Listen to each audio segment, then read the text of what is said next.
G'day everyone, and welcome to the Feed My Mind podcast, and thank you for tuning into this frequency.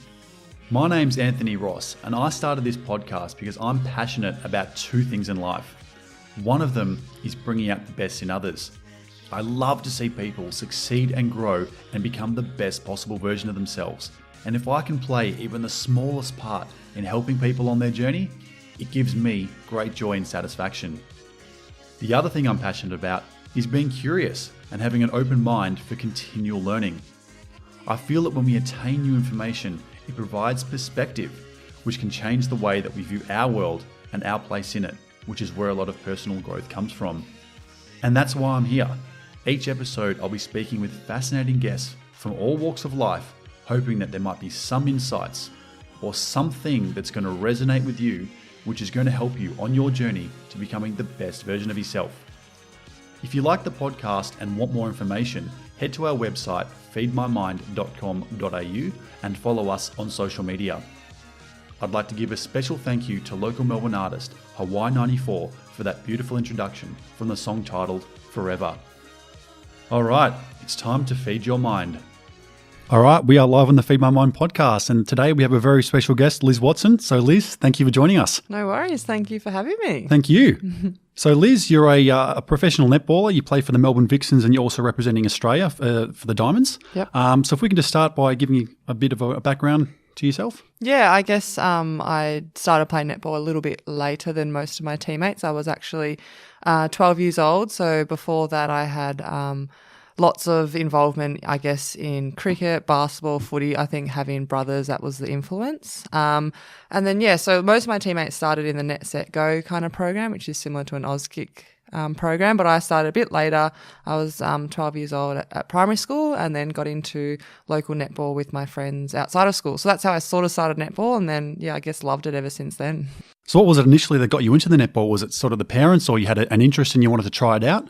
Yeah, it was actually one of my friends in primary school. We actually didn't have a basketball team at school, which was what I love at the time. So she said, why don't you just play netball? It's quite similar. Mm-hmm. So I joined in with her and then absolutely loved it. So she was playing with a local club outside of school. So she said, why don't you come along on a Saturday morning and play with me and my friends there? So, of course, when all my friends are doing something, you want to join in as well. So I joined in on a Saturday morning. And, so she's probably one of the biggest influences at the very beginning. Yeah. And then what happened from there? Obviously, you started playing netball when you were 12, yep. And you were representing Australia. I think was it in your late teens when you started first representing Australia, and you started playing for the Melbourne Vixens. So that was from 12 to say 18 when you started. That's a very short amount of time to be at the top of the profession. Yeah, I guess I moved on to representative teams at the Parkville competition. And then I moved into the Victorian Netball League, which is kind of like our state league competition for netballers in Victoria. So played through there and then got picked from that into the Australian Netball League, which is, I guess, one level under the Vixens. So from there, I spent a year or two there, got a scholarship at the Victorian Institute of Sport, which is where we train at the moment. So that's down in Albert Park, and that's great because there are lots of different sports there as well. It's not just netball. And from that, I guess you are in this pool of athletes that the Vixens coaches are keeping an eye on and seen as their next up-and-coming Vixen. So, the Vixens coach, Simone, invited me down to some training sessions with them. So that was back just before 2014. So the season or the pre-season leading into that. I was just invited to train with the girls, and then one of the girls actually announced that she was pregnant and had to pull out of the season for 2014, so I got elevated into the team from there. So I guess I have followed this pathway that Netball Victoria set out, which is, Net, Set, Go, then state league and state teams as well along the way. So Netball Victoria do have this sort of pathway from juniors right to the elite, and I've pretty much followed that to get up to the Vixens. Yeah. It's all happened in a very short amount of time. Yeah, it has. It's flown, but I think looking back now, like it seems like a long sort of time, and I've enjoyed every single moment of it. Mm-hmm. And I'm playing with teammates now at the Vixens that I played right from the start with, which is pretty cool.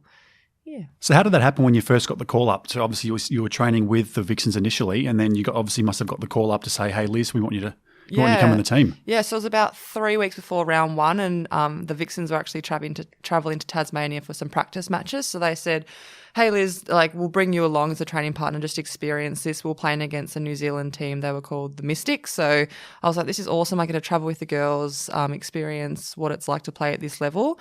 And the player who was actually pregnant, which I didn't know at the time, she had said that she had a sore knee. So they said, we're going to leave her back in Melbourne, give her a rest, and we'll bring you along. So little did I know that it was kind of my selection or tryout to see if I can actually stay at that level. So I played 2 quarters in centre there and absolutely loved it. It was so fast and a massive jump for what I was used to. But then flew back to Melbourne, and the next day the coach called me and said, hey, we've actually letting you know that you are part of the team now, as this player's hasn't got a sore knee. She's actually pregnant, so she cannot participate in the next season. So, yeah, congratulations, you're actually part of the team. So that was pretty special. I had girls in the team who I've, grown up playing with. I had a great captain at the time in Bianca Chatfield, who was such a big influence. So I was very lucky, and I think they gave me that initial great experience. So it made me love netball even more. Yeah. So what was that? What was the feeling like when you received the call? Obviously, that's what a lot of young athletes train for, is to reach the top. And then what was it like? What were the emotions that were going through? Yeah, super excited, I think, and a bit, I guess, in disbelief to think that, I was probably the youngest in the team, and I felt like, 3 weeks is round 1 and I feel, under condition. I don't feel like I'm strong enough, fit enough, and all these things run through your mind. But, when you get some exciting news, you just want to tell your family straight away. So I remember calling mum and dad and my brothers and sending a message out to closest family and friends, let them know, and, to see how proud and happy they are. It's something that I think every little success that I get now with netball, it's one of my favourite things, is to be able to tell the people who have helped me get there. Yeah. For sure. So you just mentioned family. So I want to backtrack a little bit on your background and just sort of, I guess, paint a picture for the audience about some of your background from a family perspective. So I think your mum played state netball as well. And then your uncles played. The Alessio brothers played, I think, for Essendon, and was in a premiership as well there for them. Yeah. So I have, I guess, had sports been part of my family for a long time. Mum played state league netball. Dad was just playing country, footy. But, my 2 uncles, Steve and Anth Alessio, did play. Steve more in the AFL and Anth in the VFL. But I think, when I was born, that he was already playing, so I was a Bombers fan, and he was just, the coolest person to me. I could go to school and say that was my uncle and wear 27 on my back, and he invited me into the grand final parade and things like that, because he didn't have kids at the time. So we're very, very close, and even now he's so supportive of what I do and gives, I guess, an insight into what it's like to be at that level and how to sort of cope with it. And I guess my brother as well was playing footy at Carlton. So, to see the elite environment that he was training in, I was like, that's so cool. I want to be there with my own sport. So, I've had lots of sporting, people around me, and they've definitely, helped me where I am right now. Yeah. So what influence do you think that's had, having obviously your brother playing league football, your uncle playing league football, and also your mum? Obviously there must have been a massive amount of support in the home environment for you, obviously growing up and sort of moving through the ranks and obviously entering professional. So you've obviously probably had that strong support network behind you. Yeah, I think firstly mum and dad were probably the biggest, support. I think we were going, both myself and my brother were living at home at the time still. And, I was going through year 12 and uni and all that kind of stuff. And I think mum's really conscious on making sure that we have a great family environments and little things like, healthy, nutritious meals were always cooked for us and things like that. And making sure that, she keeps us level-headed, I guess, and grounded, and making sure that, study and all that comes first as well. So mum and dad definitely had that, initial contact all the time. And then I guess my uncles gave that, insight into how hard you actually have to work and how to conduct yourself once you get to the elite environment, in terms of other things as well, off-court things too. It's not just playing netball, it's how you are presented, I guess, in the society as well, whether it's media or whether it's like, going out to communities and all that kind of stuff. There's a lot of being a netballer is not just playing netball. There's just so much else that's involved, and he's been there and done that and worked in the industry as well. So he definitely understands what it's like and the pressures that you are under at times. For sure. So what was that like, being obviously living at home and having your brother playing football, yourself playing netball, and then all living in the one house with so much going on? Yeah, it got a bit hectic. I think before I was with the Vixens, I used to love summer training with my brother, I'd go down and try and attempt his pre-season footy programs with him. So we'd run together and do gym and all that sort of stuff together, which was great to see. He would come home and tell me what they did at training or, what they actually have to do. So that was pretty cool to have that insight, and it made me want to be there one day as well. But I think, our schedules did get pretty busy on weekends. I've got a younger brother as well. So between all of us, mum and dad were trying to get to basketball, netball, footy, and they'd kind of map out the weekend where they're going to be and who's going to go see what. But I think, it's fun. Like that's all it is. When I can get to watch footy, I do. My brothers love to come watch netball. So we're there to support each other. And I think that's the best thing you can have. For sure. Yeah. No, definitely. That sounds great. Yeah, it was good. And you mentioned before about the media, and obviously, whilst you are a professional athlete, there's also the element of being in the spotlight. How have you found that so far? To be honest, I think you kind of don't really notice it as much because it just sort of goes with it. And we have done a little bit of media training and all that kind of stuff. But I think the best way is just to get out there and actually just have a go. And I think I remember doing my first halftime interview throughout a game. And I think you're so caught up in the game, what's happening, that the interview starts and you don't even realise before it's done. It's just something that you do. And I think, with netball, we are trying to grow our sport. So I think getting out there and doing lots of things for the media and for the community is going to be just not only positive for our sport. They're really, the media sees women's sport and netball in particular growing and on the right track, so they want to support us as well. So it makes it a lot easier having them on our side too, which is good. So we've just mentioned a lot of things about the women's netball, which we'll go a little bit deeper into. So I think it was last year Suncorp sort of, rebranded the whole professional netball competition, and now that's, full professional now, as maybe before it wasn't so much. Netball's being televised on Channel 9. It's in partnership with Telstra as well. It's so there is that sort of. It is growing. It's growing and growing. So it just goes to show that obviously the sport is growing, and I think it's fantastic. To have obviously a premier sort of women's league that's able to showcase that and give women an outlet to obviously be in the spotlight as well. So what has that meant for you, and how have you found that obviously now that netball's much more professional in that sense? Oh, it's awesome. And for me to be a part of this transition has been great. And when I first started, I was part of the ANZ comp, which meant there were 5 Aussie teams and 5 New Zealand teams. But the Netball Australia said, no, we just want to make our comp Netball Australia comp. So we've sort of made it 8 Aussie teams, no more New Zealand teams, and it's just Australian competition. And I think it's really cool because we're probably the best competition in the world, and that's you can say that because we do have players from other countries who have come and want to play in our league. So we allow anybody to sort of come and play. So in my team at the moment, I've got a teammate from Jamaica and one from Malawi, but across the whole competition, you can see players from New Zealand, players from England, and New Zealand and England, they're both still 2 very strong netball countries, but they've seen that our competition is probably the best in the world and they want to come and play in it. So to think that I'm playing netball, which I love, but I'm actually in the best comp in the world is pretty cool. And to have Channel 9 come on board, and you can just see there's a lot more coverage, and now we've got little things like player cards and things that get out and so the little kids can see not just to get to know their Melbourne team, but other teams and what's going on and who's playing who and those. It's not just sort of something that you kind of know about and not sure what channel it's on. I think most young girls especially and actually can see that netball's growing, and I think just the fact that we are in the best comp is pretty special. For sure, it's pretty exciting, and it's also fantastic to hear that we are attracting talent from around the world to come and play in this competition, which is fantastic. And like you said, it just showcases that this is the premier competition and league for women's netball. Yeah, it is great, and those girls, they come and play, and then they can bring back, and it just shows at the international level, it's gone up a lot. It used to kind of be Australia and New Zealand, this rivalry, but now New Zealand is up there still, but England's pushing. South Africa's even improved, and that's all because their players have, had exposure in this level. Yeah.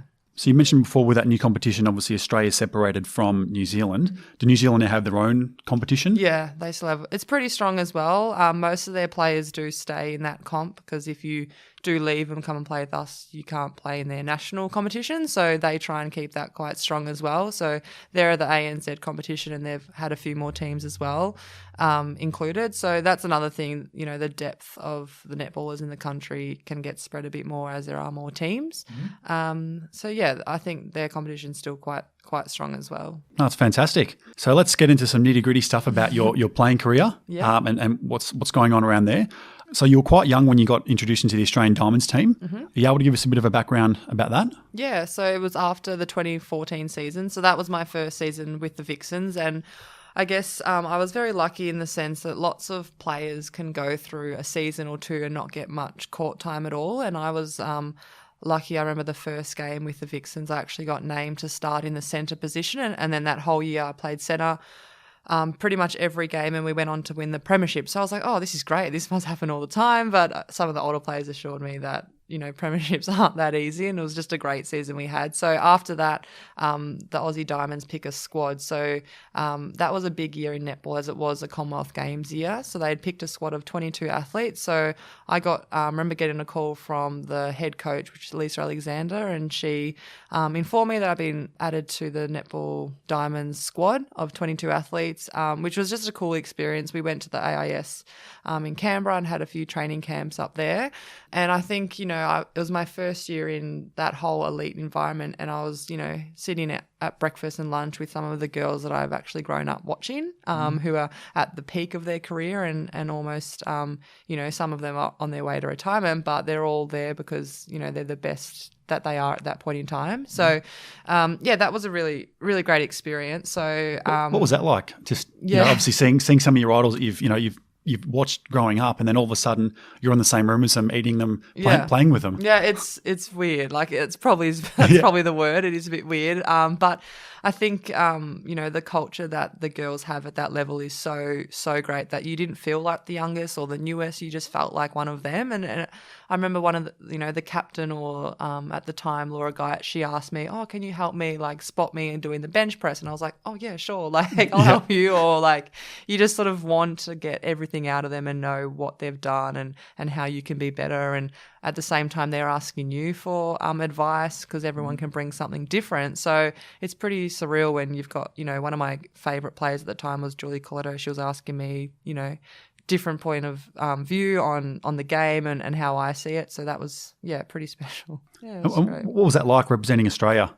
Yeah. That feeling. Yeah, it's pretty cool. It's one of the best feelings. I still remember my very first game. I actually was over in England playing over there, and I remember walking out and I guess we speak about our trademark as a team, which is Sisters in Arms. So what that means is when we stand on the transverse line singing the national anthem, we've obviously got our arms around each other, and that's how Sisters in Arms comes about. And I guess that point, what we're trying to create is that no matter if you're starting, if you're on the bench, if you've been there for, it's your first game, it's your 50th game, whatever it may be, whatever club you've come from, at that point in time, you're all equal, everyone's the same, we're all singing this national anthem together, and our goal is obviously to win the game.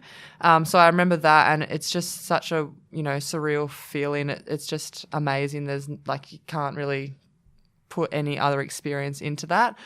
So I remember my family were there as well, so I could see them in the crowd, which was pretty special. But every single time you represent Australia, I think that singing the national anthem at that point before the game is when you feel like, oh wow, this is actually happening, and this is pretty special. I can only imagine and dream that it must be pretty amazing to be up there representing your country, singing the national anthem. Yeah, it's one of the best moments. Yeah.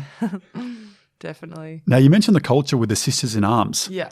There's a couple of really fantastic videos on YouTube where I guess they've talked about the transition with the culture of the Diamonds, and I guess the rebranding, if you want to call it, a couple of years ago was the Sisters in Arms. Are you able to elaborate a little bit on, I guess, what that means, that slogan and the culture being Sisters in Arms, and what that, how that's represented on the court and the bond that creates with the team? Yeah, so that came about in 2012. So it was process where I guess the whole group sat down together with this guy named Ray from a company called Leading Teams, and he came up and said, you want to create a culture where everyone feels equal, everyone feels like they can have their say, there's no hierarchy, there's no you've played 50 tests, I've played one, you do this job, you do that job, everyone's equal, everyone can do what they need to do for the team. So they came up with, there was lots of conversations, and just hearing the stories from the girls back in those days, they said they came up with this Sisters in Arms, and that's pretty much when you're on the transverse line, arms around each other, you're all together, all equal. So I guess now when you go into that environment, so I love it, and I hear from some of the older girls when they first went into the Diamonds environment, they absolutely hated it. They were like, it was just such a daunting time, and you felt like if you were the youngest there, or you haven't even debuted or whatever it may be, you don't feel like you have the right to be able to say your opinion or pull someone up if they're not doing their job. It felt like the captain, vice captain could only do that. There was just not, I guess, a lot of leadership amongst the whole group. It was more a couple of strong leaders or older players, and then the rest of the group. Whereas, the older girls tell me about that now, and I'm like, what? It's just not at all like that now. We go in, and even training partners, when they get invited into the squad just for a training camp, they're actually encouraged to get up and speak and tell us, if someone's not doing their job, anybody can tell them. It's not up to the captain or the vice captain or the leadership group. So I think the culture we have now is amazing. And when I got named in the squad for the first time, the captain actually called me and gave me a heads up about the culture and what it's all about, just to know that once you are in this squad, everyone has the same responsibilities. There's no hierarchy. It's about sharing the load. I think credit to the girls back in 2014, and for us to continually work on it. It's not something we just have and stick it up on the wall and this is what we live by. Everyone has to actually have buy-in and actually mean something to you, because then you're actually going to live by it. So we refresh it every single camp. We talk about it, show real life examples, whether it's on court or off court, that's happened. So I think it's something that it's great, and it's shown that there's been success over the years, and I think it is credit to the culture that we have. Mm-hmm. Fantastic. Yeah. So you mentioned before about the youngest. Yeah. Again, there's a fantastic video on YouTube about whoever the youngest team member is that plays for and represents Australia in the Diamonds carries a team mascot around it, and I think it was Thumper. Yep. So it's like a little kangaroo. Are you able to tell us about that? And obviously, when you represent Australia, you were the youngest. Yeah, I was. My first tour, I was the youngest, so I got handball Thumper, which was a team mascot, and he was a kangaroo. So he has to go everywhere with me, and the girls can steal him and play tricks on me. So if you get caught without him, you're in trouble. But he comes out, sings the national anthem with us as well, and he's just something that at the end of a tour, as the youngest, you add something to him. So whether it's a necklace or a headband or whatever it may be. He's actually retired, and we've got a new mascot called Beverly. So I think I am the youngest in the team at the moment, so I might get Beverly in the next tour. Awesome. That's funny. So we've got Beverly, the new mascot. Is that also a kangaroo? No, it's an emu. An emu. Yeah. There we go. Keeping it Australian, but So what you said before, that sometimes some of the girls would play pranks with a mascot. Did you were you ever the recipient of that? Did they ever play any pranks on you while you're in charge of Thumper? Yeah. Like your roomie will, hide it, or you'd forget it somewhere and they'd rock up with it. You're like, oh, damn it, like forgot Thumper. So it's more the stealing and hiding, and you feel like you're going to run late to a meeting or something because you're trying to find where Thumper is, but the girls have got him. So, it's those kind of little things that just keep team banter, and I guess, that keeps it fun. Yeah. And what was the punishment if you didn't rock up with him? Oh, see, I was actually they actually got pretty easy on punishment. I didn't really have any, but I think back in the day they used to have punishments like, I don't know, I don't really know, but I think they kind of weaned out a little bit, so I was quite lucky didn't have any punishments. Now, with all of the training, you mentioned before that you moved to the Victorian Institute of Sport, and obviously now when you're representing the Diamonds, you're playing with the Australian Institute of Sport. Are you able to explain what that whole process is like, what they do there? Yeah. Just give people, because I've got no idea, so I'd be fascinated to know what goes on, in that environment. Yeah, so the Victorian Institute of Sport is it's down in Albert Park, and that's where we are kind of based as the Vixens. So we train there 2 to 3 times a week, and we also train 2 to 3 times a week down at Parkville at the actual netball court. So the VIS is I guess it's for all Victorian athletes, so mainly Paralympic, Olympic athletes or sports that don't have their own, I guess, set club. Unlike, AFL, soccer, they have their own facilities. So these are for athletes who, I guess, more the individual sports as well. So you see lots of the Olympians train there, Paralympians, all of these guys are training down there. And then there's the netball and the hockey and water polo are probably the main team sports that are there. So at the VIS is our strength and conditioning. That all happens down there. We've also got physios, doctors, massage therapists, dietitians, career advisors. They all work out of there as well. So if you ever need to see someone outside of, the physical training, that's all happening there as well. But I think the VIS I've absolutely loved, and mainly because we obviously are in a team sport and you're surrounded by your teammates all the time. But being at the VIS, you get to meet a lot of different athletes and get to see how they train. So, I was watching some of the rowers do their ergo tests the other day, and it's incredible how hard they train.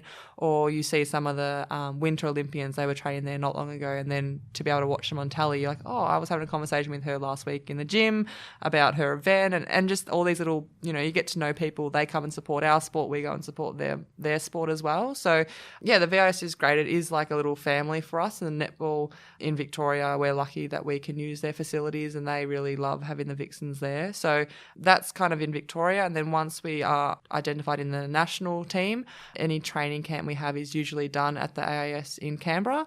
And once again, that's the best athletes in Australia can go there and train. And same kind of thing, you do get to meet different sports, different athletes, and see what they do.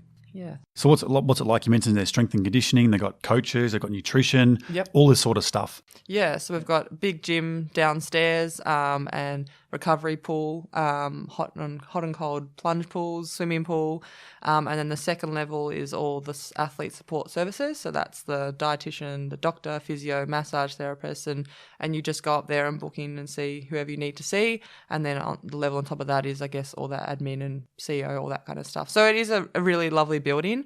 We are connected to the athletics track as well, so we can go out there and use that. Obviously, lots of the athletes who do athletics use that as their base training venue, but we would use Parkville State Netball and Hockey Centre because that's obviously netball court and that's what we need. But we do lots of our testing there as well. So in the pre-season, there's the yo-yo test, the sprint test, strength testing, all that happens there. And our strength and conditioning coach, he actually has an office there as well and is based there. So he works with some other sports too. So yeah, it's awesome. I love going there. You've become very close with the other coaches as well because you've been there for a while. So, and they're always interested to see how we go. And I think after the weekend, after we've played a game, to go back in there and they just want to know how the game went and, what happened or how come you won, how come you lost, all that kind of stuff. It's great. They really invest into us too. Awesome. It's a good environment. So while we're on the whole topic then of the VIS and AIS, let's talk about some of your training. I mean, you're a professional netballer. Yep. Now, I'd love to know sort of what does a typical day look like? Wake up. Yep. What happens? Yeah. So I guess we are, probably more semi-professional. We do train every day, but we're not there all day. So at the moment, we are in a pre-season phase. So we are training Monday to we get Sundays off. We get at the moment. So Monday for us is a gym session. Gym session. Tuesday, court session. Wednesday, court session. Thursday, gym, and then Friday back on court.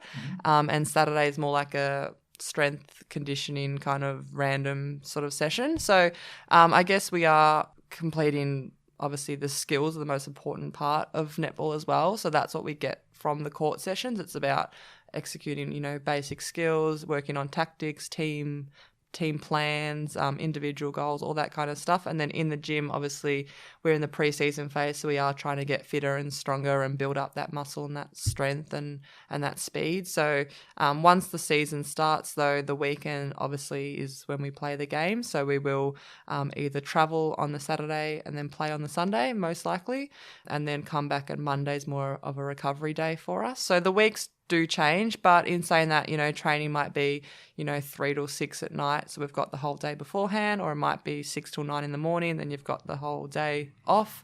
And in that off time, if you do need to be seeing the physio or massage or doctors and all that kind of stuff, that happens then. Yeah, I think it's a good balance between, allowing us to go and do stuff outside of netball as well.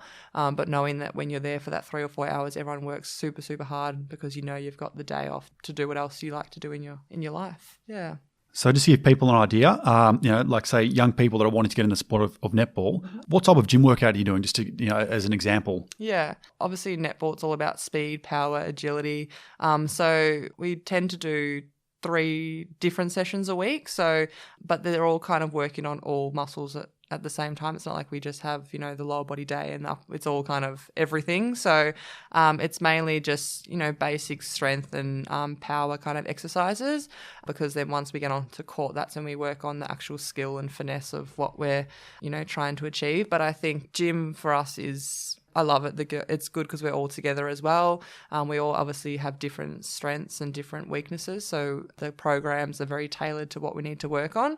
Me being a mid-quarter, there's a lot more, I guess, strength and power and short and sharp stuff rather than a tall goal shooter or goalkeeper who might need to work more on their elevation and jumping and all that kind of stuff. So the programs are very specific to what you actually need to work on. Yeah, I guess that all comes from the testing that we do before the season, just to see where we're at and what we need to get to before we start. Awesome. Mm-hmm. So say, a young girl that's wanting to get fitter and healthier, like from your experience over the years, what would you say are some of the best exercises that you're currently doing, or that, you'd recommend for young people to be as fit as yourself, or a professional netballer? Yeah, it's a tricky one. I think as a young athlete, you kind of just love playing a game or playing netball training. And I've realised that as you get older, you can't just play a game to get netball fit. You have to actually do all the other training before that. So I think one of my favourite stuff to do is more agility, so cone work, ladder work, that kind of stuff. I play wing attack, so I'm always sort of on the go, 3 or 4 steps one way and then swap into another way, change direction, all that kind of stuff. So my favourite things are, little hurdles, doing that kind of jumping stuff, ladder stuff, quick feet stuff, dodges, all that kind of stuff is probably my favourite thing to do in the gym. And I think that just because that relates directly to my position as a wing attack. But I do love, I guess, getting strong and feeling fit. So obviously I think sometimes, as girls, we have this mentality that the heavier you lift, the heavier you're going to feel and you're going to get, but it's actually almost the opposite. The heavier that you lift, if you combine it well with other trainings, you're going to actually get the strongest and probably leanest and I guess looking the best you've looked, and that's because you are lifting heavy and you are pushing yourself. So I think it's we have lots of young girls in the gym as well, like the young netballers, and our message to them is make sure that you push yourself in the gym. It's not just let's just get through, because I think lots of girls sometimes have the idea that they don't want to lift weights or they'd rather just do, I guess, more of a cardio workout or something where there's not so much weights involved. But I think, netball is a non-contact sport, but there is definitely lots of contact, and you do need to be physically strong to be able to hold your ground and not get pushed over. So, yeah, I think to embrace doing weights and actually getting fit and strong.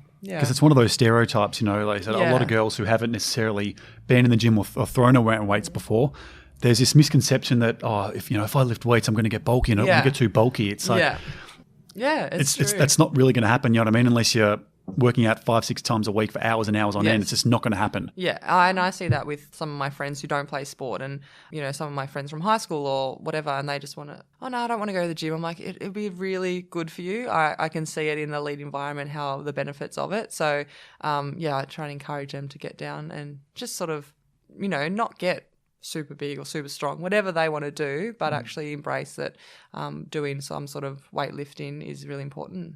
And you talked before about pushing yourself and how that's critical. What's that like for you? Because obviously being at the elite level, you need to be able to push yourself beyond that point to obviously get where you are. So how what's your mindset in that regards, and how do you sort of push yourself to that extreme?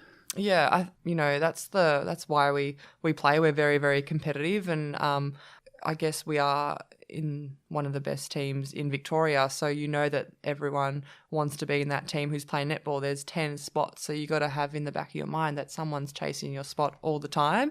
So I think, for me, I love the team aspect, and that's what drives me to push myself. I think I would struggle in a more individual sport because I don't have the team supporting around me. And I think the fact that I have, 9 other players with me at a point in time, we train together every day, we push each other every day, just to get that encouragement from them or to give them that little bit of encouragement is going to just push them an extra 1-2%. And, you can see your teammates, they know what you're capable of and they will push you right to that limit.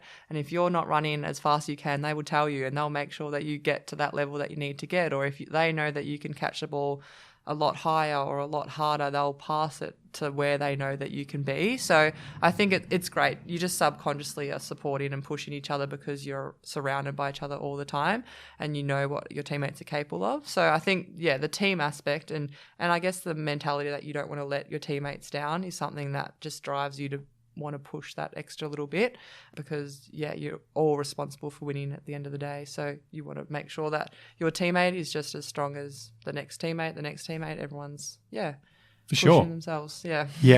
As a team, what do you do to bond as a team to ensure that obviously you're working, you've got a good relationship on court and off court, to make sure that when you are in a game, you sort of intuitively know what each other's doing. So what do you guys do as a team to bond and to really sort of, that's so important. And I think I've found in teams that I've been with, the ones that you're strongest with off the court is the ones you perform the best with on the court. And that's just because you know how everyone works and what they like and what they dislike. And I think at the Vixens, we have a trademark as well. So similar to the Diamonds, our Vixens one is stronger together. And we've come up with 4 different values that actually push us to be stronger together. So that's trust is the most important thing in our team. So we've identified that if you trust your teammate, you know that they're going to do their job for you, for themselves. And even if, we're having a break or training in the preseason, you trust that they're going to be doing that.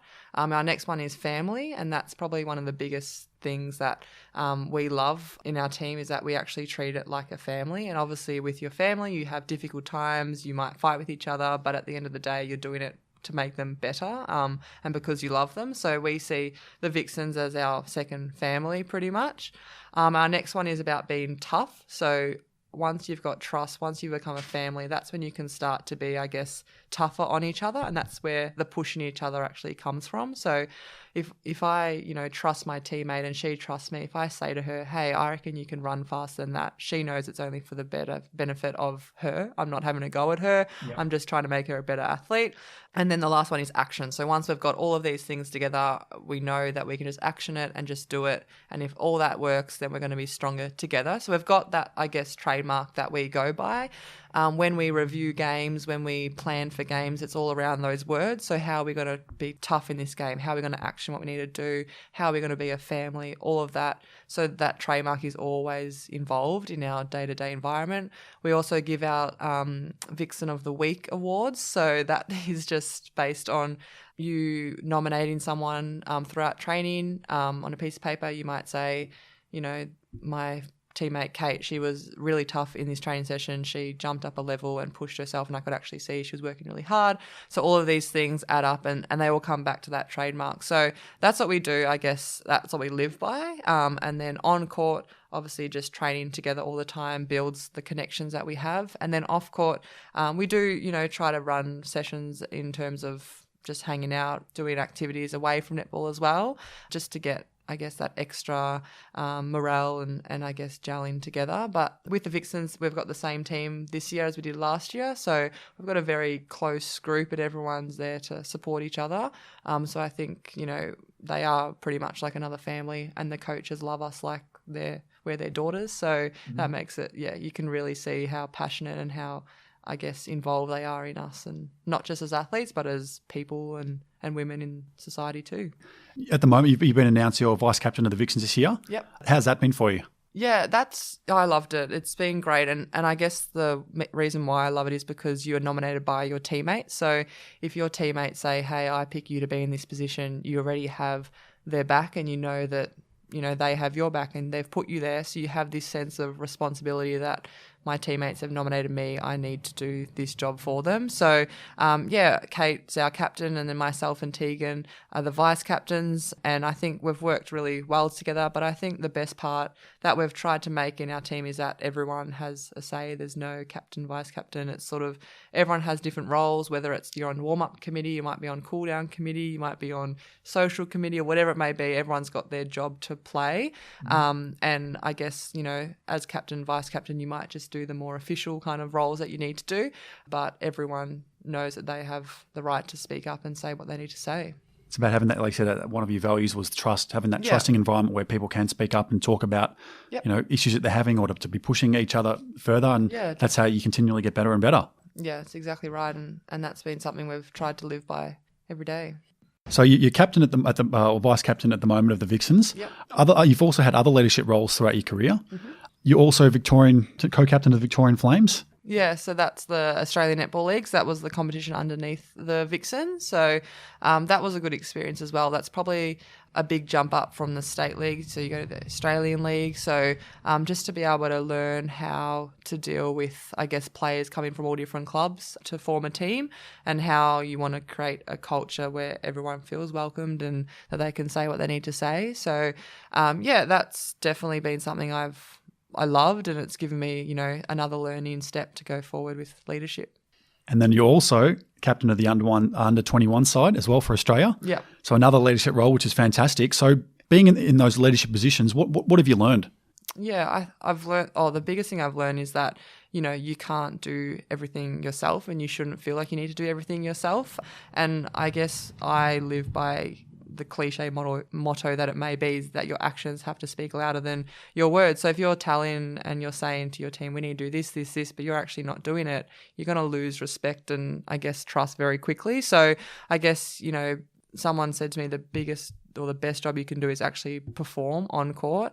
Be the best player you can be, and then everything else will follow that, and people will follow and want to be the best that they can be as well. So I think, you can get caught up in, being the captain and having all these extra responsibilities, or feeling like you need to do other things, and your performance can drop. But if you're performing well on court, then you're going to gain the trust and respect of your teammates, and they'll follow along as well. And any advice you give to other young leaders at the moment from your experience? Yeah, that probably is the same kind of message, is that you need to do your role first before you start picking it and telling other people what they should be doing or how you should be doing something as a team. Do your role first, and then everything else will kind of follow. But I guess just share the load. I think as a captain, you might get caught up in feeling like you need to be doing all these extra things, but just people feel empowered and responsible if you give them a specific job or task and say, hey, that's you're in charge of that.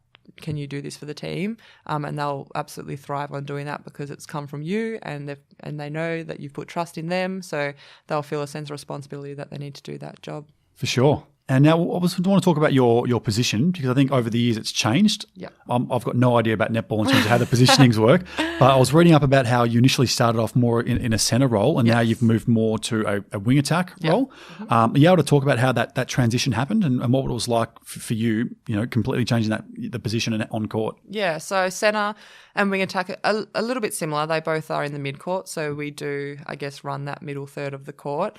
But centre is a lot more, I guess, endurance running. You kind of, because you can cover the whole length of the court, whereas wing attack's more 2/3 of the court. So I guess for me, moving into wing attack, the biggest thing I found was it was a bit faster and a lot more change direction, and you kind of are the general in that attacking end. Coaches usually give the responsibility to the wing attack to control what happens, to set up the plays, to talk to your goalers. So as a wing attack and a centre, our job is to get the ball down to the circle edge to give it to our goalers. So wing attack, you're calling out the plays. You have to obviously learn the set plays that we run, the centre pass options that we have. So I think the main difference for me is that in wing attack, I had to step up in, I guess, my on-court leadership and actually communicating with my goalers then and there what we're doing, whereas centre, you kind of start the game and then you kind of follow in with what's happening. So that's probably the biggest thing. And I think with wing attack, you kind of feel it more in your legs, where centre, you kind of feel it more in your lungs, and that, I guess, endurance kind of game instead. So a bit of difference in training as well. Yeah, it just feels like, and it sounds like that with your position, you've got to be a lot more intuitive, I guess, than the other players, because you're feeding the ball constantly to other people. Not only have you got to be able to read the play, but you've also got to be able to read your other teammates as to where they anticipate where they may be able to go. Yeah. So how's that been for you? Yeah, you do set up the plays, but also I guess you need to be in tune with what the opposition is doing. If they set up, some teams might throw on a zone or play more one-on-one defense or whatever it may be. We have different ways to change up what we do to sort of beat that. So it's about knowing what the opposition do and how you can actually beat that. But I think having played with my goalers and my centre for a long time, I kind of know how they play. And it's almost like you just know that they're going to be there. You know that you can throw the ball this high because they're going to jump and get it. So that helps a lot. But I guess it's been, just have it in your mind that, okay, they've thrown on this defence. What are we going to do to change or to beat that? Yeah. Last year, 2017, you were the leading in the competition for goal, assists and feeds. Yeah. So you're essentially the best in the competition in that position. Yeah. So you're obviously doing something right. So for other people that are listening that are in that sort of wing attack role, what is it that makes it successful? I guess wing attack, you have to be very decisive and you have to be very strong and definite in all of your moves. So for me, my main goal was I just need to get the ball to the circle edge and then I can feed to my goalers. It's a lot riskier pass once you're on that circle edge. You've only got one defender to beat rather than throwing it over your defender as well. So I think for me, it's making sure my drives and dodges and change of direction, change of pace, all those things are very strong and definite. And then I guess it does come down to working well with your goal attack, especially because on the centre pass, you guys are both standing on that transverse line, ready for play to start. So you need to have some sort of communication so you don't run out on the same side or run over each other. So we do have different structures that we run. They're called different names. They're, 1, 2, 3, whatever it may be. We know straight away. And if I see my goal attack standing over the left side of the court or the right side, I know what she's setting up. So I think it's working with them and then knowing that you just have to be strong and definite in your own game. Because if everyone's hesitating, then no one's going to take that strong, bold move to open everything up. So that's something I've learned. It's a bit different from centre. Centre kind of throws the ball, then kind of susses where to go and then comes in. Yep. Whereas wing attack, if I'm kind of sussing out and sort of hesitating, then it's going to throw everyone else off too. So yeah, just being definite and confident and strong is probably the best thing that I've learned this year, especially in wing attack. Mm-hmm. And last year as well, you won the Sheryl McMahon medal for the Melbourne Vixens, so you're the most valuable player. Yeah. So congratulations on that one. Thank you. What was that like? Yeah, it was pretty cool. It's always a great night. We love dressing up as a team and going out. So yeah, we have a count from the coaches vote on 3, 2, 1 for each game and who they think's MVP. So it was a great night, and I think to be recognised by your coaches and I guess strong influences at the Vixens is pretty special. And to win an award, I guess named after Sheryl McMahon, who is a legend of the sport, and obviously I grew up watching her as well. It's pretty cool that I could win something in her honour as well. So yeah, it's great. It was a good night. Yeah. Lots of fun. That's fantastic. Yeah. Now, one thing also which I like about you is you're very community-minded. Mm-hmm. So you're always giving back to the community. I'm constantly seeing you. You're always doing talks at schools. You're always doing media stuff. You're always, feeding back to the grassroots netball in the local community. What does that mean to you, giving back to the youngsters in the community? Oh, it's so important. I think I remember when I was a little kid and you had, footy boys or netballers come out to your school. It was like the best day ever. So I think for us as netballers, we want to obviously grow our sport as well, and to go out there and actually talk to kids about the pathways, how they can become a Vixen, how they can attend a game, how they can do netball school holiday clinics, all these kind of things.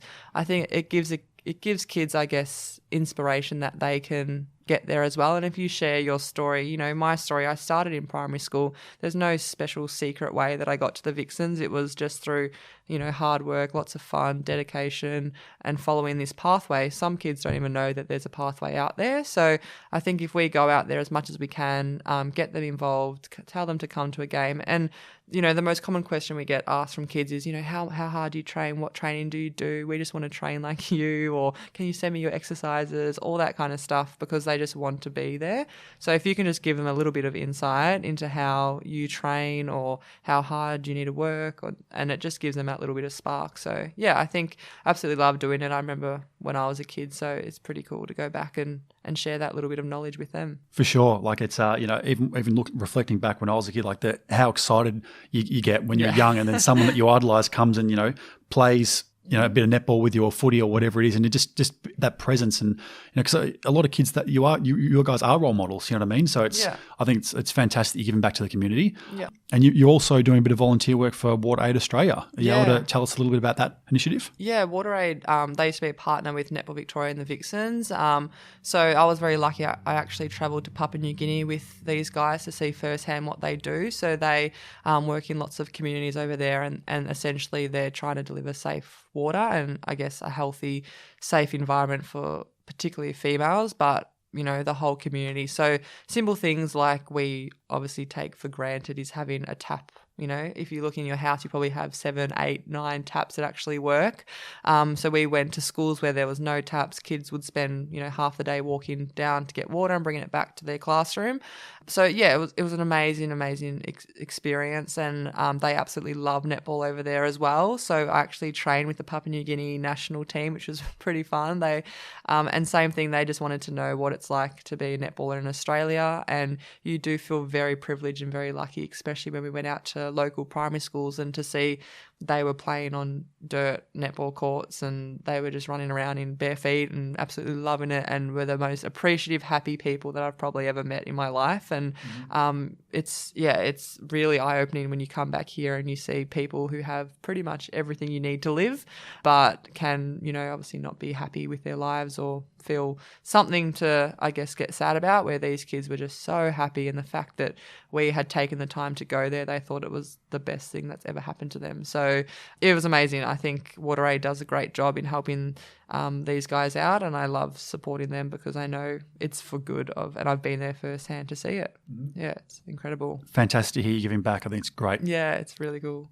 Now, you're also studying as well. So you're am. a professional netballer. You're doing that, it's taking up a fair bit of your time, but you're also studying. So can you tell us about that? Yeah, I'm studying primary teaching as well. So part-time at the moment. I'm at ACU in the city, and I love teaching. I think being involved in netball, I have done a lot of clinics and school things, and I think that's when I've kind of loved working with kids. I probably do love the more secondary area, a bit older primary kids. So it's something that I think netball's great in the fact that it lets us work or study as well. So you don't want to finish your career and be like, what do I do now? And feel like you've just finished high school with not really sure what's going on. So just to tick along with my study, whether it's 1 or 2 subjects a semester, I just make sure I'm doing something. So when I do finish netball, that I do have something that I love as well and can get into. So how do you find the balance between studying professional sport? Yeah, it's difficult a little bit. Like, you need to make sure you're organised, but I think the unis are great in, they accommodate for athletes. They help us out, changing timetables or exams, things like that. They really help us. And I guess the Vixens training schedule, we are training either mornings or afternoons. So the bulk of the day, I guess, is free to be able to do a bit of study or work. So, as long as you're organised and I guess on top of things, it's not too bad if you're not doing 4 subjects. That was a bit of a nightmare. Oh, really? So we was at a stage where you're doing 4 subjects. I started, I thought I could do it, but you just sort of feel like you're always chasing and you just could get through it, but feel like you couldn't get through it the best. So, I've dropped it down to 2 or 3 a semester. Yeah, well, I guess there's no rush, you've got a lot on your plate at the moment. Yeah, that's the reality. Yep. Yeah. So, funny side, is there any funny things that have happened over the years? Oh. On court, off court, in the change rooms, like anything, that's funny has happened? I guess lots of our funny stories come from when we travel. So it's one of my favourite times is when we actually have an away game, because we are, flying somewhere, getting on a team bus, just chatting, and then when we're not actually playing or training, we actually have a lot of fun together and get up to a lot of good times. So I think we always, if we have a new support staff traveling with us, whether it's our S&C or our new physio or massage, we always try and play some pranks on them to make them feel like they're part of the team. So whether it's like we always have to be 5 minutes early to everywhere we go, so we actually always leave on time. We might tell them the exact time we need to leave, so they're actually late, and then they walk down and everyone's there. And obviously it's just something that, it's not a big issue, but we just kind of make them feel like they're part of the team and know that, yeah, everyone's here together and we love that they're there. But, yeah, I think when we're away, we have lots of fun together. Also, the girls tend to say I fall over on court all the time. So I think I haven't had a game where I haven't stacked it somehow. Really? So they have a running tally of all my stacks. But yeah, I think we just do have a lot of fun together because you can't obviously take it all so seriously. You'd probably go insane. So obviously training and all that is taken seriously. But when we're just spending time together, it's always just fun and lots of banter and, you know, getting to each other about anything really. Yeah, you got to see the lighter side of it. Yeah, You got to have fun along the way. Yeah, 100%. Now, mentor. Do you have a mentor? No, I would say my Uncle Steve's probably been my biggest mentor. And I guess just because he's been through it all before and he's so supportive, and every time, you know, something important happens in netball, he's probably one of the first people that I tell and get his advice on things as well. So, and obviously he's my uncle, so he loves me and has, you know, my back and support in everything. So I put so much trust in him and know that he's probably the best person to talk to about anything sport related. For sure. Yeah. One thing we didn't touch on before when we were talking about all of your training and your workout was diet. Mm-hmm. You said you've got a nutritionist at the Victorian Institute of Sport and the Australian Institute of Sport, but say for you, what does your diet look like? What's that typically? Yeah. I guess it's not super like strict down to, you know, the measurement of what I'm eating and when I'm eating and all that kind of stuff. But we do have a dietitian who does do a skin folds measurement. So we measure percentage of body fat compared to body muscle. So once that's done, you know, some athletes might need to lose weight or put on muscle or lose muscle, or whatever it may be. So that's, I guess, that initial consultation with that. But my diet is generally pretty healthy. You know, nothing. It's not like I don't have a pizza or some chocolate. More post-game is when we sort of have something like that. But I think day to day, I think you just subconsciously eat healthy because you know if you eat that burger or that chocolate, you're going to feel really crappy at training later on that day. And to know that after training, you need to be eating proper dinner and proper recovery food because you got to train the next morning. So you kind of just get in this pattern. And the more that I've trained and the more that I've been involved in this elite environment, it just sort of happens and you just sort of, yeah, just generally make healthier choices, I guess. But yeah, I guess your weight and everything with diet does fluctuate in terms of pre-season, during the season, off-season. So, but once again, the more experience I've had, the better, I guess, in tune with my body I get and know what foods I like before, after a game. Yeah, so, but, you know, same kind of thing. Kids always ask this kind of question, what do you eat? What's your favourite food? And I'm like, you know what? I still do eat chocolate or I still do have pizza sometimes after a game or whatever it may be. I think you need to keep that sanity as well. You can't just be super, super crazy on making sure that it's just, you know, always healthy. For sure. No, definitely. Totally agree. Yeah. It's all about the balance. Yes. Yep. What's your pre-game routine like? Pre-game routine, I'm not very superstitious, so I would just usually go for a walk and a stretch just down at the park, grab a coffee on the way, just hang out there for a bit and just sort of just get outside and get moving, and then usually get to the game about an hour and a half before we start. And once we get there, everyone kind of starts to roll in. There's a bit more of activations, mobility kind of stuff happening. Strap your ankles, you know, maybe have a little snack or something and then go out and play. So I'm not very superstitious. If that doesn't happen, it's not the end of the world for me, where I know some girls need to be, you know, I need to put my left shoe on before my right shoe. I need to like walk in this way or make sure I arrive at this time. So I think, yeah, I just sort of don't get caught up in that because sometimes when you're traveling, things don't always go to plan. So you don't want to get that extra stress when you're there. For sure. Yeah. So you just mentioned travel. You've obviously had the opportunity to travel a fair bit with all of your career so far. Yep. Any spots that you like, where you've been to, favourite destinations, or the most memorable trip you've had? Yeah, probably my very first trip with the Diamonds was my most memorable. We played over in London, and I guess that was the biggest trip I've ever been on with a netball group. So before that, it'd just been across Australia and New Zealand. So to be able to go to London was awesome, and to play in front of, you know, a very English heavy crowd. But we had a few Aussie supporters there. It was pretty cool. But Then again, I guess playing in Sydney when I was with the Diamonds was probably really cool. It was my very first time I played on home soil. And it was just interesting because every time I've been to Sydney, obviously I was with the Vixens, so everyone was cheering for the Sydney team. But I'm like, I'm in Sydney and everyone's cheering for me and the Diamonds. So it was pretty cool that you know that you're in this whole nation now, not just your own state.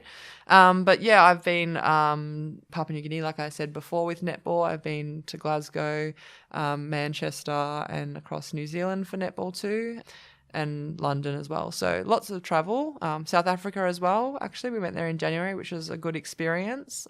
So, yeah, it's pretty lucky when we can travel. That makes it really fun too. Absolutely. And, you know, you're obviously a young woman and you're very busy. How do you balance social life, family, friends with sport and also with your uni? Yeah, I think I've got a lot of, I guess, friends who are really supportive and encouraging of what I do. And I think I've learned, you know, as I get older and more busy and things start to pop up, sometimes, you know, your friends you thought your friends might have dropped off, but the ones who are my true friends have really understood and understand, you know, sorry, I can't come out tonight, I've got training in the morning, or I can't make it this weekend, I'm interstate, or whatever it may be. But they know that I'm trying to achieve this in my life and I would support them in whatever they do. So any spare weekend that we have, whether it's by weekend or one, you know, a netball free weekend, I try and see my family first and friends as much as possible. I am living at home, so it's great. I can see my family there. My friends all live pretty local too. So I am born in Melbourne, live in Melbourne now and play netball here, obviously. So most of my friends are around, you know, the suburbs that I live in. So it's pretty cool that they get to the games as well, and then we can catch up after that too. So, yeah, I think having friends that understand what you're doing and supporting you is probably something I'm very grateful for because, you know, you could have friends who just say, oh, you're a too hard basket friend. I can't really make an effort with you anymore. So, my closest friends definitely support me and what I'm doing. That's fantastic. Yeah. So we'll start to wrap up with some concluding thoughts. So who do you think's been the biggest influence in your life and why? I would probably say my Uncle Steve again. I think just because I was young and when I saw him play, I thought, you know, that's cool. That's what I want to do. He's doing what he loves. So probably Steve. If you could give advice to your younger self, what would it be and why? I think it'd probably be relax a little bit more and not kind of do everything. I think when I was going through high school, I was trying to do every sport possible, go to every party, hang out, you know, try and do everything right with school. And I just probably got caught up in trying to do too much. And that in the end, you know, you're not going to perform at your best if you're, I guess, overloading yourself. So yeah, probably just chill out a little bit more. Mum would say the same. Yeah. So what do you do to chill out? Like how do you switch off? Probably the beach is probably my favourite thing. Just love going there.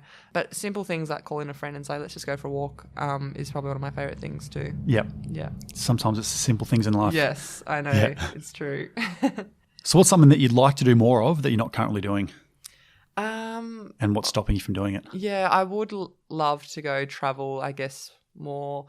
I have travelled with netball, but not so much a lot of travel non-netball. So I think once, you know, the season's over, I always try and say I want to go away somewhere and do something. So I would love to just go travel and potentially work overseas one day. But obviously doing netball now, I am in Melbourne and I love it. So I am very lucky. But yeah, probably travel, non-netball travel. Yeah.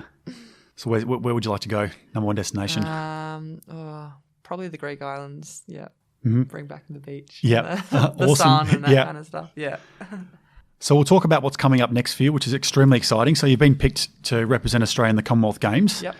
That's a fantastic achievement. So congratulations on that. Thank you. So able to give us just a quick overview of what's happening there? Yeah, so we actually were in Canberra last week for a training camp for 4 days. So just getting ready, a bit of match play, a bit of performance analysis on ourselves and the other team, and just going through all the logistics of the tournament. Obviously, it's a massive, massive event. It's the biggest probably event that netball is part of.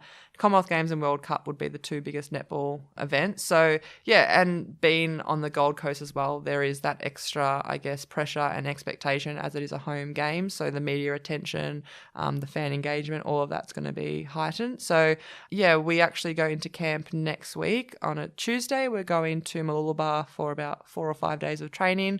Once again, we'll go through match play, training sessions, gym sessions, analyse ourselves, analyse the opposition we'll be playing against, run through the schedule of the week, all that kind of stuff.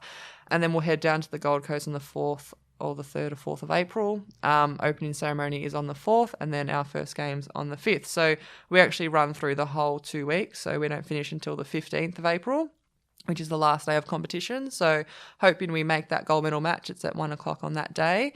And then, so it'll go really quickly, because then after that we're back home, because Vixens start 10 days later. So it's a busy next few months, I guess. Yep. But really excited. I think it's starting to feel a lot real now. Being in camp and hearing some of the girls who have been to Commonwealth Games before, it's just pretty special, and I think I'm not going to really understand until I'm there. For sure. It's a fantastic achievement, to reach Commonwealth Games and represent your country. So I'm sure, myself and all the listeners wish you all the best, and the rest of the team. So we'll be cheering you on. Perfect. And hopefully Thank you you. girls can take home the gold medal. Awesome. Thank you. Awesome.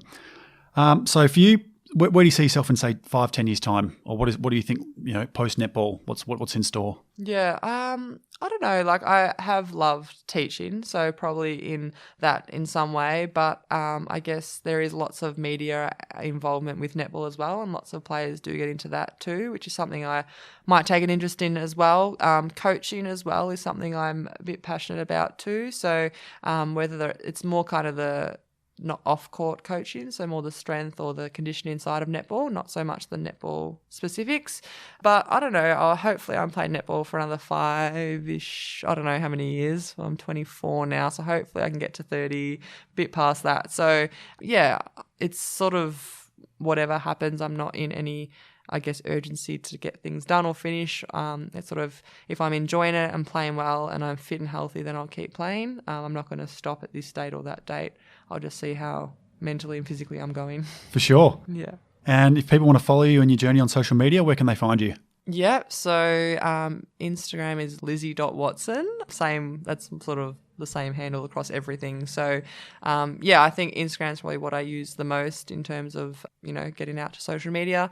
Yeah, so, or Melbourne Vixens, you can always see stuff happening on that. Awesome. So I'll put the links in the show description. You can follow Liz on the journey there, and the Vixens as well. So it's been a fantastic podcast, Liz. So I really appreciate you being on the show, and wish you and obviously the rest of the girls all the best in the Commonwealth Games and a successful career for yourself as well. So thank you. No worries. Thank you. Awesome. It's been great. Awesome. Thanks. Thank you for taking the time to listen to this fascinating episode. I hope you got as much out of it as I did, and there might be a few pearls of wisdom in there which are really going to resonate with you on a certain level, which you can then implement into your ways of being. If you enjoyed this podcast, please subscribe on your app and share to as many friends as possible who you think might be able to benefit from it. I'm always looking for ways to improve this podcast and make it a better experience for you. I'd be extremely grateful if you write a review on your app and share your thoughts with me. More information can be found at feedmymind.com.au and also on our social media pages. You can follow us on Instagram at feedmymind_ or on Facebook at feedmymindau. Thank you, and stay curious.